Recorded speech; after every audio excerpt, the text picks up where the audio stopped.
Diagnosing whether you have a mental illness. Xiefeng. March 30, 2024. Last night, I watched a video from Below 56 Degrees, titled, Immigrating to Canada and Encountering Degenerate Chinese Individuals. My husband and I were given the ultimate immigration penalty. The female leads firmly advised to leave the Chinese community and stay away from Chinese people. She also stated, Chinese people remain Chinese, even when they are abroad. This morning, I happened to watch a video from Brain Hole Utopia discussing Lu Sun. Lu Sun wrote an article called Diary of a Madman, in which he described his view of Chinese history as follows. I opened the history book to check. This history has no chronology, and each page is filled with words like benevolence, righteousness, and morality. I couldn't sleep, and after carefully reading for half the night, I saw words between the lines. The entire book was filled with two words, cannibalism. In 1882, the U.S. Congress passed the Chinese Exclusion Act, which strictly prohibited Chinese from entering the United States. Without proper documentation, all were deported, and henceforth, no place was allowed to grant U.S. citizenship to Chinese people. In 1923, the Canadian government issued the Chinese Immigration Act, which is essentially Canada's Chinese Exclusion Act. The main content is to completely prevent Chinese from entering Canada. 5 months ago, a Chinese person in the Below 56 Degrees program advised to stay away from Chinese people.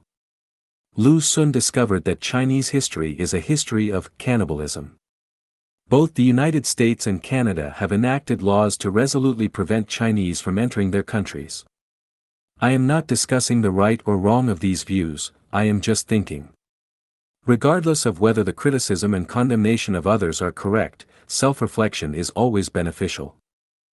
3 years ago, when I entered the elevator at Kamloops Royal Inland Hospital in Canada, a Caucasian woman around 50 years old next to me said, "There are not many gentlemen like you nowadays."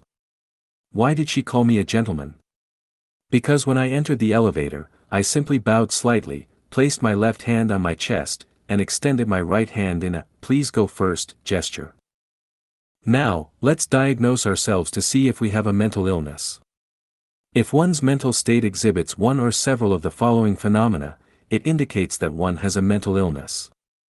Once there is, then being discriminated against by others is inevitable.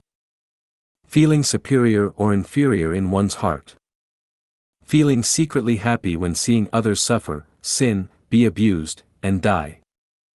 Enjoy bullying people weaker than oneself, flatter, and compliment people stronger than oneself. Arbitrarily judge others and qualify others based on hearsay and online comments. Always have doubts about everything, no trustworthy people. Indifferent to public affairs, everything starts from maintaining and expanding one's own interests. Only consider one's own feelings, not caring about others' feelings. Always complain and condemn others, never looking for reasons from oneself. Always in a state of anxiety, worry, fear, and resentment. Other medically recognized conditions such as delusional disorder, depression, schizophrenia, etc.